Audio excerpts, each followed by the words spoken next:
Hi guys, ஒரு சின்ன recipe video போடலான்னு சொல்லி ஷூட் பண்ணிகிட்டு இருந்தேன். அப்போ தான் வந்து சேப்பக்கிழங்கு வறுக்கலான்னு சாம்பார் சேப்பக்கிழங்கு ரெசிபி பண்ணலான்னு சொல்லிட்டு சேப்பக்கிழங்கு வேக வச்சு 2 விசில் கொடுத்துட்டு எண்ணெயில் ரெண்டாக கட் பண்ணிவிட்டு எண்ணெயில் பொரிச்சு எடுக்கலான்னு சொல்லிட்டு போட்டு வச்சுருக்கேன். இப்போ தான் போட்டேன், அதனால் அது பொரிஞ்சிட்டு இருக்குது.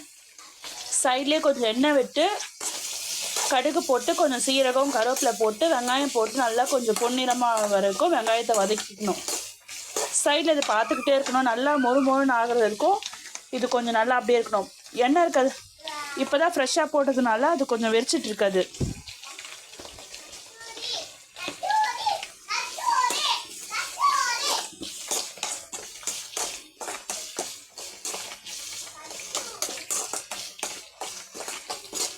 வெங்காயம் வெந்துட்டு இருக்கும் போது வெங்காயம் வெந்ததுக்கு அப்புறமா நான் 2 வெங்காயம் சேர்த்துருக்கேன்.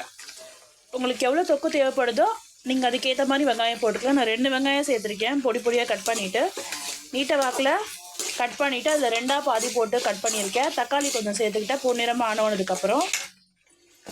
அதுக்கப்புறமா கொஞ்சம் உப்பு போட்டுக்கலான்னுட்டு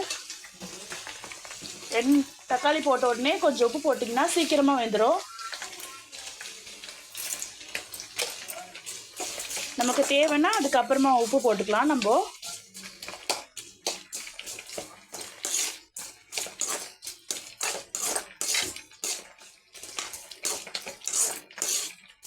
உப்பு போட்டிருக்கிறதால ஒரு 2 நிமிஷம் கலராமல் அப்படியே விட்டாக்கா அது அப்படியே கொஞ்சம் வெந்துடும். அதுக்கப்புறமா கொஞ்சம் மஞ்சத்தூள்,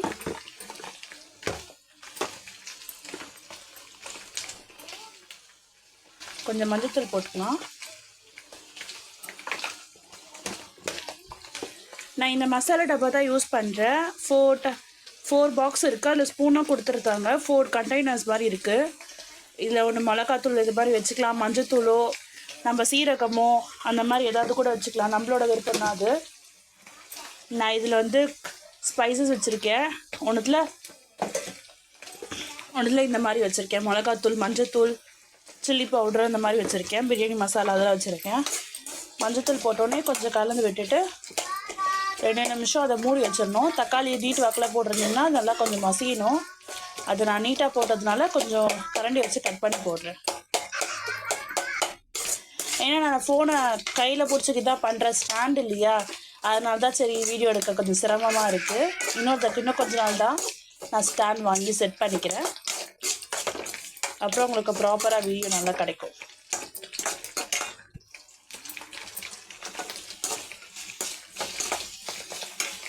இன்றைக்கி உங்கள் வீட்டில் என்ன ரெசிபின்னு சொல்லி கமெண்ட் பண்ணுங்கள். எங்கள் வீட்டில் இன்றைக்கி சாப்பாடு வடிச்சிட்டேன், சாம்பார் வச்சுட்டு சேப்பக்கிழங்கு வறுவல் பண்ணலான்னு சொல்லிட்டு சேப்பக்கிழங்கு ரெசிபி உங்களுக்கும் ஷேர் பண்ணேன். இது வந்து எனக்கு எங்கள் மாமியார் சொல்லி கொடுத்த ரெசிபி. தக்காளி நல்லா வதங்கினதுக்கப்புறம் கொஞ்சம் இஞ்சி பூண்டு பேஸ்ட்டு சேர்த்துக்கலாம்.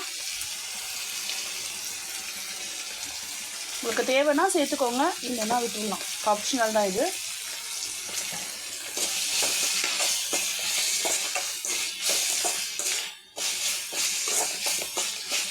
நல்லா இது கொஞ்சம் நல்லா மஞ்சத்தூள் போட்டால் இன்னும் கொஞ்சம் நல்லா கலராக வரும். அதை பார்க்கும் போதே நல்லா மணமாக இருக்க மாதிரி இருக்கும். அதனால் இன்னும் கொஞ்சம் மஞ்சத்தூள் போட்டுக்கலான்னு சொல்லிட்டு எடுக்கும் போது கொட்டிக்கிச்சு, சாரி கைஸ்.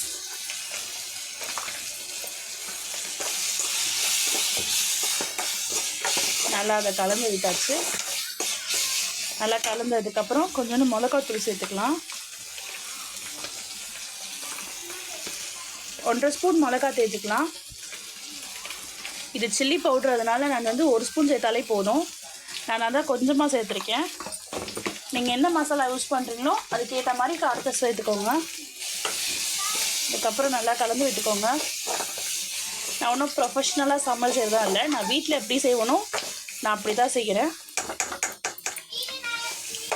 அதுக்கப்புறம் கொஞ்சம் மிளகாத்தூள் நல்லா இதுவானதுக்கப்புறம் கொஞ்சம் தண்ணி ஊற்றிக்கோங்க.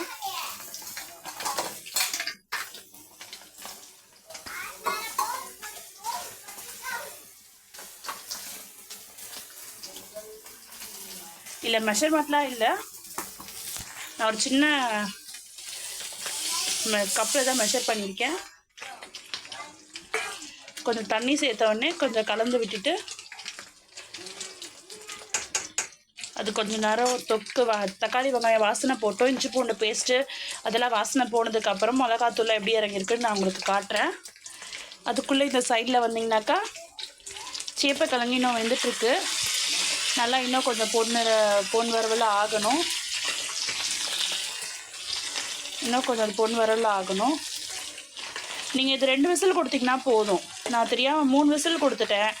ஆனால் தான் கொஞ்சம் பஞ்சு மாதிரி ஆயிடுச்சு. அது நீங்கள் 3 விசில் கொடுத்தீங்கன்னா நல்லா நீட்டாக வாக்கல பாதியில் வெந்து அது சூப்பராக நல்லா முறுவலாக இருக்கும். நீங்கள் அப்படியே சாப்பிட்றது கூட சூப்பராக இருக்கும். அது நீங்கள் சிப்ஸ் மாதிரி கூட அதை போட்டு சாப்பிட்லாம், சூப்பராக இருக்கும். இது பாருங்க, இந்த மாதிரி ஆகிடணும். அது இது பாருங்க, நீங்கள் காட்டுறேன் பாரு, இப்படி ஆகணும். இப்படி ஆனதுக்கப்புறம் நல்லா வடிக்கணும். இதை இன்னும் அது தண்ணி இன்னும் இருக்குது போல் இருக்குது, அதனால தான் அது பொரிஞ்சிக்கிட்டே இருக்காது.